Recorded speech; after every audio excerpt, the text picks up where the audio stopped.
महिला एवं बाल विकास विभाग में अपनी सेवाएं देने वाली महिला कर्मचारियों ने कलेक्टर कार्यालय में हल्ला बोल प्रदर्शन किया। दरअसल आशा उषा, आशा सहयोगिनी एकता यूनियन और आंगनबाड़ी कार्यकर्ता एवं सहायिका एकता यूनियन के बैनर तले राष्ट्रव्यापी हड़ताल के तहत महिलाएं रैली के रूप में कलेक्टर कार्यालय पहुंची थी। महिला कार्यकर्ताओं ने नियमितीकरण, मानदेय बढ़ाने, मानदेय से कटी गई राशि वापस देने सहित अन्य मांगों के समर्थन में हड़ताल कर प्रदर्शन किया।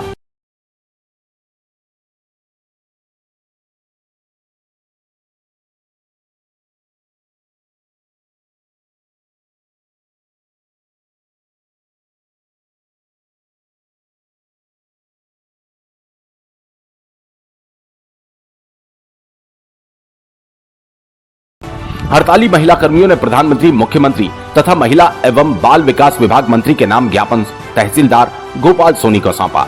यूनियन नेता रचना सोनगिरा ने मीडिया को बताया। मैं आंगनवाड़ी कार्यकर्ता सहायिका एकता यूनियन C2 की जिला अध्यक्ष रचना सोनगिरा।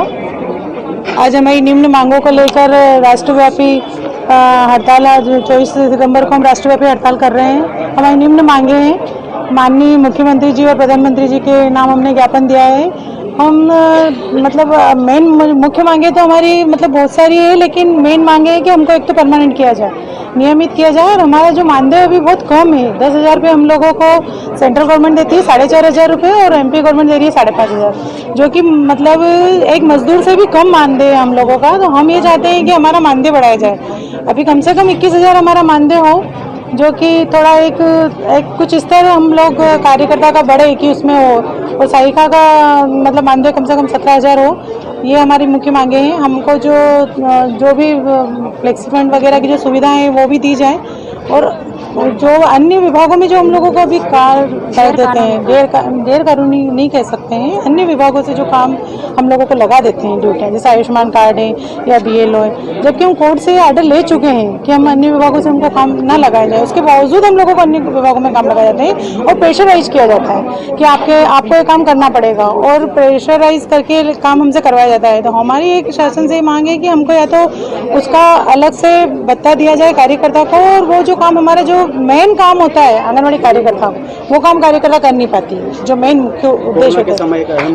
कोरोना के समय में घर घर जाके, जबकि प्रशासन ये कह रहा था कि कोई घर से ना निकले, एक आंगनवाड़ी कार्यकर्ता ही ऐसी थी कि वो घर घर जाके एक घर पे जाके सर्वे कर रही थी, एक घर पे जाके वो बार फील्ड में जाके वो बता रही थी कि आपको वैक्सीनेशन करवाना है, या आपको सर्वे कर करके बता रही थी कि कितने लोग यहाँ पे कोरोना के पेशेंट हैं, कोरोना के कितने पेशेंट यहाँ पे मिले हैं, कितने लोगों को क्या ट्रीटमेंट देना था। तो जो ट्रीटमेंट दिया जा रहा था वो घर घर जाके दे रही थी। इतनी बड़ी महामारी के बीच में वो अपनी जान की ना परवाह करते हुए वो जा रही थी। तो वो एक तरह से प्रशासन का हमारा ध्यान उस समय हम ये चाहते हैं कि ध्यान दिया जाए प्रशासन का। टीकाकरण अगर 100% कह रहे हैं गवर्नमेंट कि अगर टीकाकरण रतलाम में हो रहा है, तो मैं ये कहती हूँ कि वो जो प्रशासन पीठ थपथपा रहा है वो सिर्फ एक आंगनवाड़ी कार्यकर्ता की वजह से ही थपथपा रहा है। अगर आंगनवाड़ी कार्यकर्ता नहीं होती तो वो 100% टीकाकरण नहीं कर पाते, क्योंकि वो घर घर जाके एक व्यक्ति को घर घर जाके निकाल के लेके आई आंगनवाड़ी कार्यकर्ता,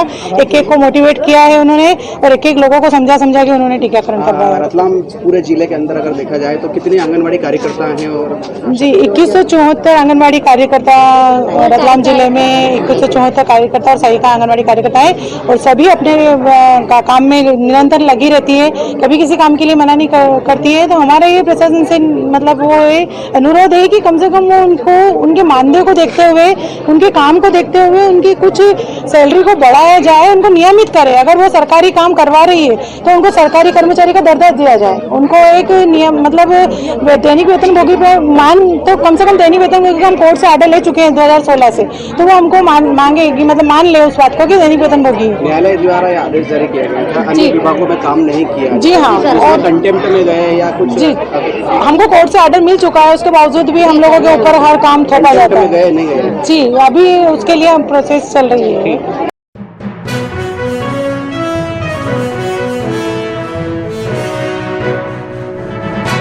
कोरोना कहर की तर्ज पर डेंगू के बज रहे डंके ने जिले में डेंगू की रफ्तार बेकाबू कर दी है। रतलाम जिले में अब डेंगू जानलेवा साबित हो रहा है। बीते 2 दिनों में रतलाम शहर में 2 महिलाओं की मौत डेंगू की वजह से हुई है। वहीं पिछले दिनों रतलाम के नामली, सेमलिया और रावटी में 3 बच्चों की मौत डेंगू से हो चुकी है।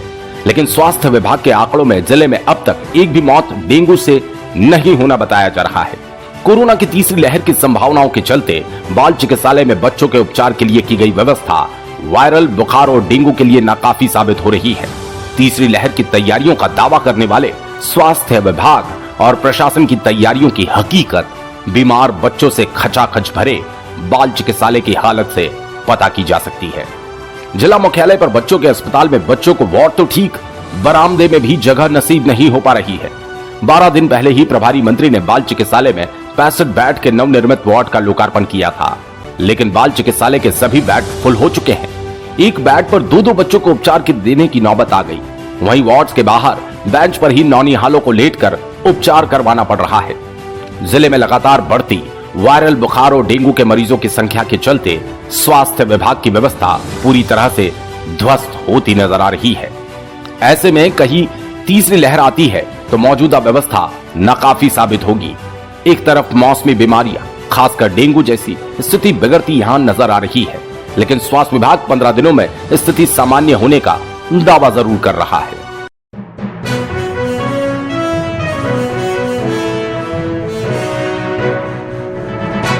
मध्य प्रदेश बिजली आउटसोर्स कर्मचारी संगठन ने अनिश्चितकालीन हड़ताल का ऐलान कर दिया है। दरअसल 23 अगस्त को ऊर्जा मंत्री से संगठन की हुई बातचीत में ऊर्जा मंत्री ने 1 माह का समय मांगकर आउटसोर्स कर्मचारियों में विभागीय संविलियन की मांग पूरा करने का भरोसा दिलाया था, लेकिन 23 सितंबर तक तय समय में ऊर्जा मंत्री ने मांग पूरी नहीं की, जिससे कर्मचारियों में आक्रोश है। कर्मचारियों ने अधीक्षण यंत्री और जिला प्रशासन के प्रतिनिधि तहसीलदार गोपाल सोनी को अलग अलग ज्ञापन सौंपकर 27 सितंबर से अनिश्चितकालीन हड़ताल पर जाने का सूचना पत्र सौंप दिया है।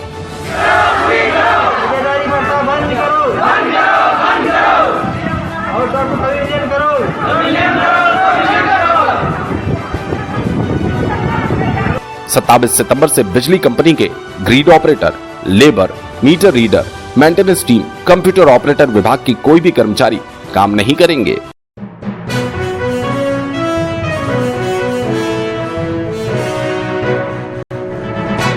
बदलते समय के साथ अब आपके घर चिट्ठी लेकर आने वाले डाकिये एक और जिम्मेदारी का निर्वहन करेंगे। डाक विभाग के ये कर्मचारी अब आमजनों की कानूनी समस्या और लिखित में दी गई समस्याओं को उचित स्थान तक पहुंचाने का काम भी करेंगे। इसके लिए मुख्य डाकघर में पेटी लगाने की शुरुआत भी हुई है। जिला विधिक सेवा प्राधिकरण सचिव अरुण श्रीवास्तव के मुताबिक मध्य प्रदेश राज्य विधिक सेवा प्राधिकरण के मुख्य न्यायाधिपति मोहम्मद रफीक ने इस सेवा की शुरुआत डिजिटल माध्यम से की। विधिक सेवा के लिए सूचनात्मक डिस्प्ले बोर्ड लगाए जाने की ऑनलाइन माध्यम से शुरुआत की गई है। मुख्य डाकघर में इस सेवा की शुरुआत न्यायमूर्ति प्रकाश श्रीवास्तव, जबलपुर की मौजूदगी में न्यायाधीश राजेश कुमार गुप्ता ने बोर्ड का अनावरण किया। इस मौके पर पूनम तिवारी, बीपी मीणा, आशीष श्रीवास्तव सहित पोस्ट ऑफिस एवं न्यायालय स्टाफ उपस्थित था। द्वारा डाक विभाग के साथ एक टाई अप किया गया है, जिसके माध्यम से विधिक सहायता और सलाह जो है उसको समाज के अंतिम छोर तक और अंतिम व्यक्ति तक पहुंचाना है। फिलहाल इसको पोस्टमैन के माध्यम से, डाक के माध्यम से पहुंचाना है, लेकिन भविष्य में इसके लिए ऐप भी डेवलप किया जा रहा है। दूसरी जो ऑनलाइन मोड हैं उनको भी इसके इस्तेमाल में लाया जाएगा। इसमें ये वर्किंग होगा कि उसको क्या लीगल राइट्स हैं, क्या है, उसको साधारण भाषा में उसके पैम्फलेट तैयार करा के पोस्टमैन के माध्यम से गांव-गांव और घर-घर भेजे जाएंगे, जिससे यदि वो कोई सहायता चाहता है या किसी शासन के किसी विभाग से या कहीं किसी भी तरह की उसकी कोई समस्या है तो वो अपनी समस्या लिखकर पोस्टमैन को भी दे सकता है, जो जिला विधिक सेवा प्राधिकरण को पहुंच जाएगी और उसके बाद हम उससे संपर्क करने में सफल होंगे। उसको बुलाएंगे या उसके पास अपने आदमी को भेजेंगे, उसकी जो भी समस्याएं हैं जिस तरह की भी हैं उनको सॉल्व करने का प्रयास करेंगे।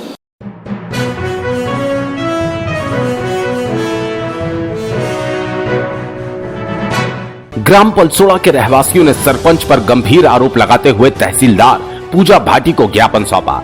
ग्रामीणों का कहना है ग्राम पलसोड़ा के सरपंच कैलाश राठौड़ अपने पद और योजनाओं के लिए आई शासन की राशि का दुरुपयोग कर रहे हैं।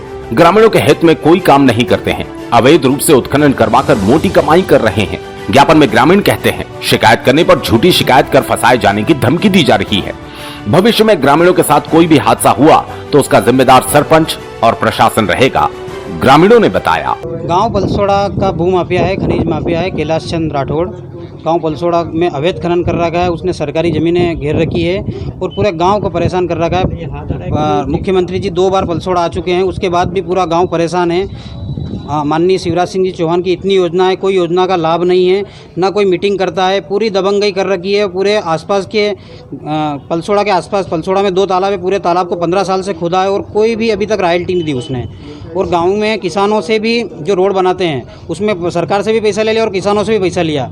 और मजदूर जो हैं, मजदूर जो उसके जो रिश्तेदार है उनको मजदूर बना रखा है और उससे भी मोटी राशि उसने लगभग 15 सालों में करोड़ों रुपए की मोटी राशि उसने ऐंठ रखी है। आपने इसकी पहले शिकायत क्यों नहीं करी थी? कई बार शिकायत करी है पर वो हर बार वो बहुत दबंग है और वो हर आदमी को डरा देता है और वो डंपर से आदमी को ठोकने की बात करता है कि तेरे को मरवा दूंगा, ये हर आदमी डरता है उससे। शिकायत करता से मारपीट की और शिकायत करता 2 दिन पहले शिकायत भी करी तो उनसे मारपीट भी करी। वो उस पर मतलब बहुत सारे केस भी चल रहे हैं उसके ऊपर और बहुत ज़्यादा अति कर रखी है। कौन है ये जो व्यक्ति? गाँव पलसोड़ा का सरपंच है कैलाश चंद्र राठौड़, उसने।